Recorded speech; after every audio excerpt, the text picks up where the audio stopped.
రాజుగారి భార్యకి యేసు ప్రభులు ఏ దోషము కనపట్లేదు. ఎవరు కనపట్లేదు? రాజుగారి భార్యకి కూడా ఏ దోషం కనపట్లేదు. సల్మాన్ రాజు ఏ దోషము కనపట్ల. అయినా దోషిగా చిత్రీకరించబడ్డాడు. ఏ దోషం లేకపోయినా, ఏ తప్పు చేయకపోయినా, ఏ పాపం చేయకపోయినా, ఎవరిని ఏమనకపోయినా, ఎవరిని కొట్టకపోయినా, తిట్టకపోయినా, వద్దకపోయినా, చంపకపోయినా, అవమానపరచకపోయినా దేవుడి మీదకి అన్ని నిందలు వచ్చాయి. ఏమొచ్చాయంట? అన్ని నిందలు వచ్చాయి. చివరికి ఆయన మరణము పొందే పరిస్థితులకి వచ్చేసారు. చూడండి, ప్రజలకి ఎంత ద్వేషమో. మానవుల్లో ఉన్నటువంటి క్రోధం సాధారణమైంది కాదు. యేసు ప్రభు మీదకి ఈ క్రోధం భయంకరంగా వెళ్ళింది. ఈరోజు నీ మీదకి, నా మీదకి రావడం అది పెద్ద ఎంతైన విషయమేమి కాదు. ఎందుకంటే ఒక మానవులుగా మనం ఉన్నాం. యేసుక్రీస్తు ప్రభు మానవుడిగా మన మధ్యలోకి వస్తేనే మానవులు తట్టుకోలేక ఆయన మీద ఇంత పెద్ద పెద్ద నేరాలు ఆ బైబిల్ చెప్తుంది. ఆయన మీద తీసుకొచ్చినటువంటి ఏ సాక్ష్యమో చెల్లలేదు, ఏ న్యాయము న్యాయస్థానంలో ఆగలేదు. అయినా సెలవు ఎందుకు వేశారు? చెప్పండి, సెలవు ఎందుకు వేశారు? మన కోసమే. జ్ఞానం యేసులో లేదు. యేసు సృష్టించిన మానవుల్లో జ్ఞానం ఉంది. జ్ఞానం యేసు ప్రభులో లేదు, ఆయన ప్రవర్తనలో లేదు, ఆయన మాటలో లేదు, ఆయన పనితీరులో లేదు, ఆయన యొక్క ఉద్దేశంలో లేదు. కానీ ఆయన తయారు చేసినటువంటి మానవుల్లో జ్ఞానం ఉంది. చిన్న ఉదాహరణ చెప్తా వినండి. ఒక స్టేషన్ మాస్టర్ పనిచేస్తాడంట. స్టేషన్ మాస్టర్ పనిచేస్తా ఉన్నప్పుడు ఆయనకున్న చిన్న గదిలో ఉండి ఆయన లింకులు మార్చే కాడ ఉన్నాడంట. ఎక్కడున్నాడు? లింకులు అంటే ట్రైన్కి ఈ వైపుకి వెళ్ళేది, ఈ వైపుకి వెళ్ళేది లింకులు మార్చే ఉంటాయి. ఎందుకంటే దాంతో ఇట్లా లాగితే ఏమైంది, దీనికి వచ్చి అతుక్కుంటుంది. చిన్న ఉదాహరణ చెప్తున్నాను. దీనికి వచ్చి అతుక్కుంటుంది. ఆయన అక్కడ ఉండి ఇట్లా లాగుతూ ఉంటాడు. ఆ లింకులు మారుస్తున్నాడు. ఒకరోజు ఈ స్టేషన్ మాస్టరు లింకులు మార్చాలి. లింకులు మార్చేటప్పుడు ఆ రోజు తన కుమారుడు వచ్చాడు. నాయన నేను చూస్తాను అని. ఏం చూస్తానని? లింకులు మార్చుతూ నేను కూడా చూస్తాను. తన కుమారుడు వచ్చేసాడు. ట్రైన్ వస్తూ ఉంది. ఆ ట్రైన్ యొక్క పట్టాల మీదకి రావాలి, అది క్రాస్ అవ్వాలి. అప్పుడు దాకా బాగా తండ్రి కొడుకు మాట్లాడుకున్నారు. ట్రైన్ సమయం ఎక్కువైపోయింది. ట్రైన్ దగ్గరికి వస్తూ ఉంది. ఈ తండ్రి అడావిడికి వెళ్ళి ఆ ట్రైన్ మార్చడానికి ఆయన ప్రయత్నంలో ఆయన ఉన్నాడు. ఈ కుమారుడు రైలు చూద్దామని రైలు పట్టాలకు వచ్చాడు. దాన్ని దాటిపోయాడు. కరెక్ట్గా ఆ సమయానికి తండ్రి అనేసరికి రెండు మధ్యలో కాలమేది ఇరుక్కుపోయింది. ట్రైన్ దగ్గరికి వచ్చింది. ఇప్పుడు దీన్ని తీసి పిల్లగాన్ని రక్షించుకునే సమయం తండ్రి దగ్గర. ఇప్పుడు తండ్రి చూస్తున్నాడు, అక్కడ తండ్రి చూస్తూ ఉన్నాడు. ఇప్పుడు కుమారుడు పట్టాలు పెట్టుకుంటున్నాడు. ఇప్పుడు ట్రైన్ యొక్క అనేక మంది ప్రజలు ట్రైన్ నుండి వస్తున్నారు. మరి వాళ్ళని బ్రతికించాలా, కుమారుని బ్రతికించాలి? మీరు చెప్పండి, ఎవరిని బ్రతికించాలి? ఇది ఒకవేళ నేను నా కొడుకు కోసం, కడుపు తీపి కోసం ఒకవేళ దీన్ని మళ్ళా ఏడుపు చేస్తే వెంటనే ట్రైన్ అయిపోద్ది, యాక్సిడెంట్కి గురైపోద్ది, అనేకులు నశించిపోతారు. ఒకవేళ వాళ్ళ కోసం దీన్ని లాగితే కుమారుడు నశించిపోతాడు. ఏం చేయాలి అనేటువంటి ఒక సందర్భంలో ఈ ప్రజల కోసం కుమారుడిని వెలిగించేసాడట. అందుకంటాడు, నా తండ్రి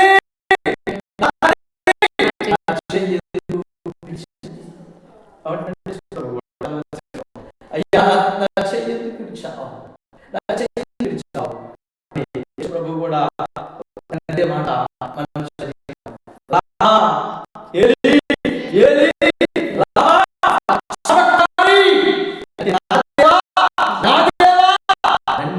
చెయ్యి విడిచితివి అన్నాడు. చెయ్యి విడవకపోతే రక్షణ లేదు. తండ్రి చెయ్యి విడవకపోతే లోకానికి రక్షణ లేదు. ఏ పాపము చేయలేదు, చేయలేదు తెలుసు, తెలుసు.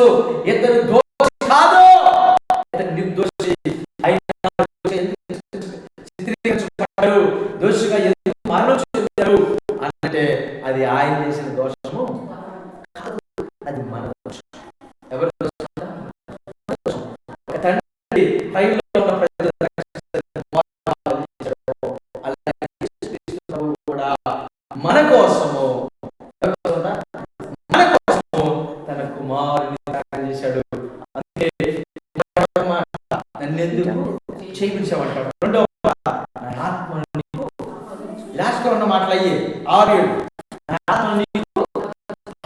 నమ్ముచున్నాము. కాబట్టి దేవుని బిడ్డలారా, యేసుక్రీస్తు ప్రభువు ఈ లోకంలోకి వచ్చాడు. యేసుక్రీస్తు ప్రభువు అందరికీ దేవుడు. అందరికీ, కొందరికి కాదు, కులానికి కాదు, మతానికి కాదు, కులానికి ఈ దేశం కట్టెతో, ముళ్ళుతో, ఈ దేశం ప్రవేశపెట్టింది మాదిగ మాల దేవుడు. యేసు ప్రభు ఏ కులానికి దేవుడు? ఇన్ని ఉన్నా ఇప్పుడు ఒక మాదిగ మాలకే కొత్తగా కాబట్టి యేసుక్రీస్తు ఆ వివక్ష. కాబట్టి నమ్మకుండా చేసిన మాదిగ మాలకు మాత్రమే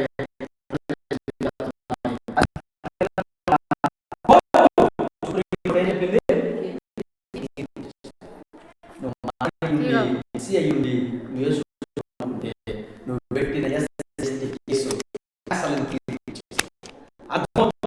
అంటే వివక్షలో సంపూర్ణంగా కింది స్థానంలో పై స్థానంలో ఉంది యేసు ప్రభుల వివక్ష. దేవుడు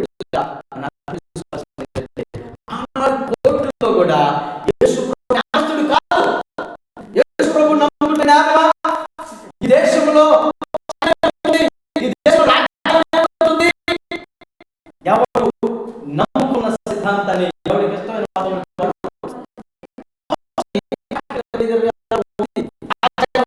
కానీ నమ్ముకున్నావు కాబట్టి నీకు 26 ఏంటంటే స్వేచ్ఛ కొట్టేసినట్టే. అంటే కూడా రేపు గవర్నమెంట్ ఏం చెప్తుందా? కానీ ఈ సంగతులు తెలుసుకున్న చాలా మంది నవ్వట్లేదు. ఏముంది జరిగింది అనేటువంటి భావంలో ఉన్నారు. ఇది మంచిది కాదని అక్కడ సేవకులు గెలుస్తున్నారు. కాబట్టి ఈ అన్యాయం ఈ లోకంలో జరుగుతా ఉంది. అయితే యేసు ప్రభు దగ్గర కూడా ఈ అన్యాయం జరిగిందంట.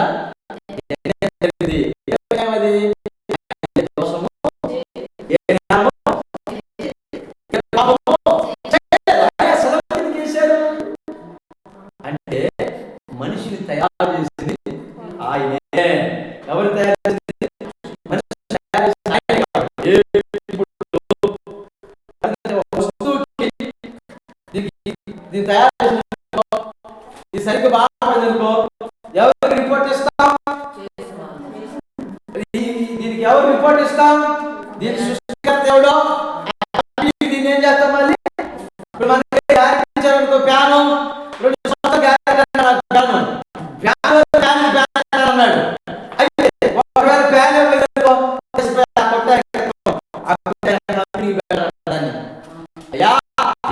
వచ్చిన ప్యాను పోయాడు, కష్టపడు, ఇది పని చేస్తలేదు, దీన్ని అని చెప్పేసి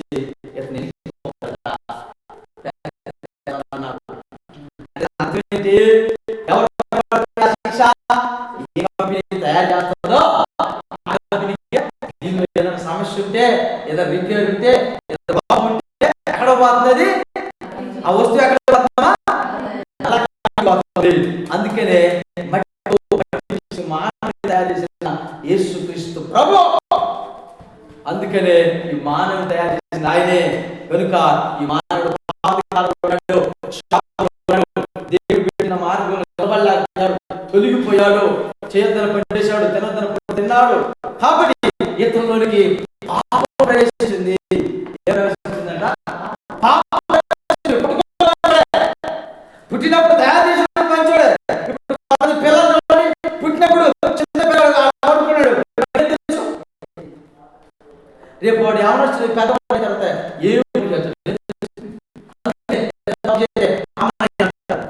సరిగ్గా వారు ఇంట్లో పని చేయకుండా చెప్పండి,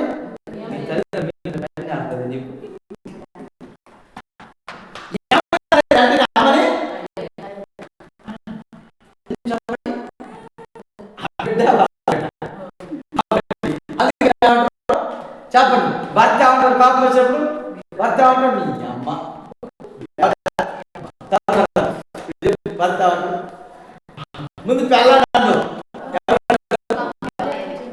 చెప్పాలి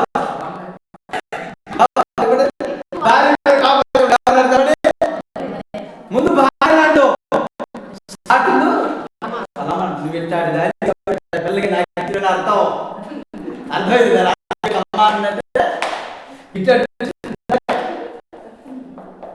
కాబట్టి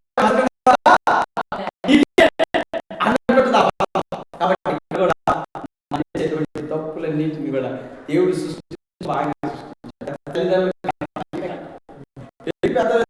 గది వాళ్ళు ఏం చేస్తారు ఎవరైతే తల్లిదండ్రులు ఏం చేస్తారు ఆయన సృష్టించాడు పైన అన్నాడు ఏమన్నాడు అన్నాడు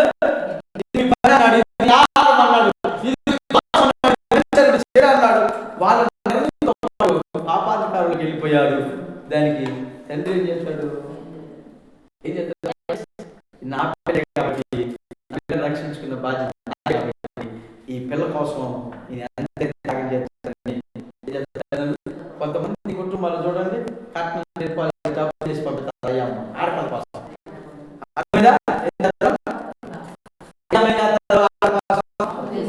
అప్పు చేసేనా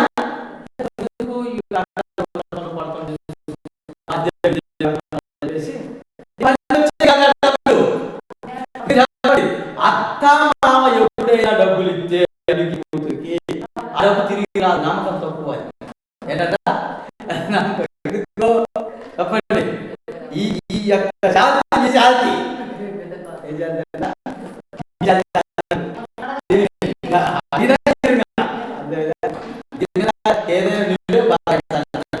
అందుకే యేసు ప్రభువు పాపంలోకి వెళ్ళిపోతే ఆ దాన్ని చూసేటువంటి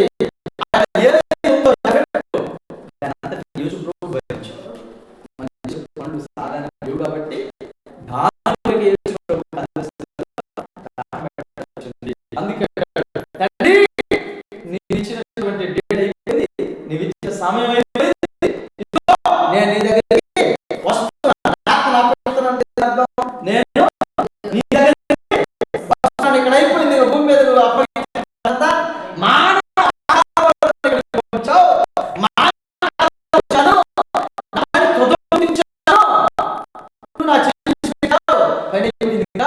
భూలోపల ఎంతవరకు దాన్ని అంతని సంపూర్ణ చేశాను. సమస్తమైంది నువ్వు ఎంతవరకు పనిచావో ఆ పని సంపూర్ణం చేశాను. ఇప్పుడు ఇంకా అప్పగిస్తున్నాను. ఎందుకు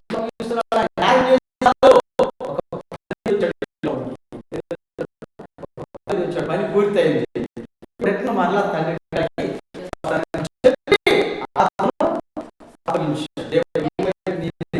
మన ఆత్మల్ని ఎవరు చెప్పాలా? మన ఆత్మలు ఎవరు అప్పగించాలమా? దేవుడు అందుకే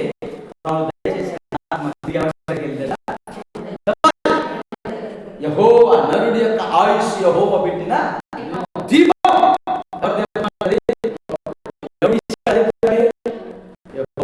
దీపానికి ఏ సమస్య వచ్చినా పట్టించుకోవాల్సింది ఆయన కాబట్టి దేవుడు కల్వరి శిలువలో మన కొరకు ఎంత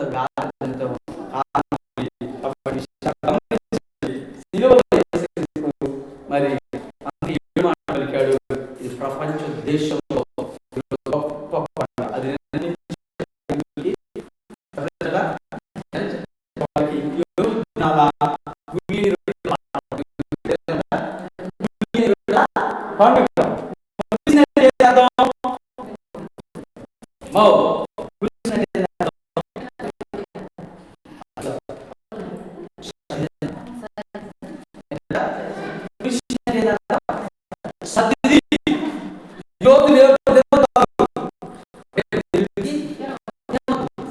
అర్థమవుతుందా? సత్తి భోజనం చేయాలి, తయారు చేసుకొని కొంతమంది చూడండి ఇప్పుడు కన్నా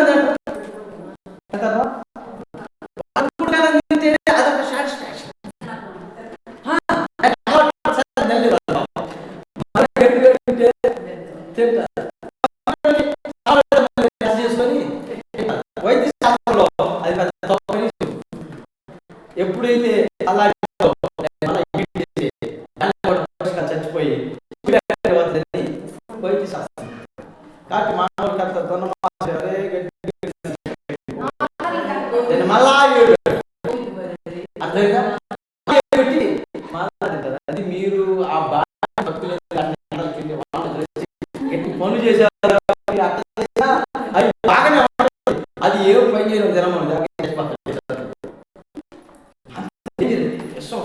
మారిపోతుంది అది. కాబట్టి మీరు గమనించవలసిన విషయం ఏంటంటే, 7 మాటలు పలికాడు, ఒక్కొక్క మాట ఒక్కొక్క అర్థం ఉంది. ఇదంతా కూడా మన రక్షణ కొరకే.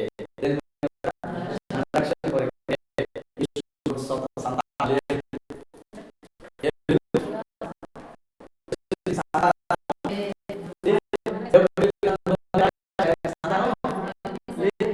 అర్థమవుతుందా? తండ్రి లేనివాడిగా, తల్లి లేనివాడిగా, సంతానం లేనివాడిగా. కాబట్టి దేవుడు బిడ్డలారా, దేవుడు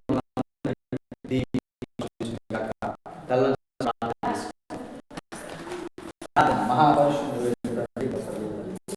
జీవాధిపతి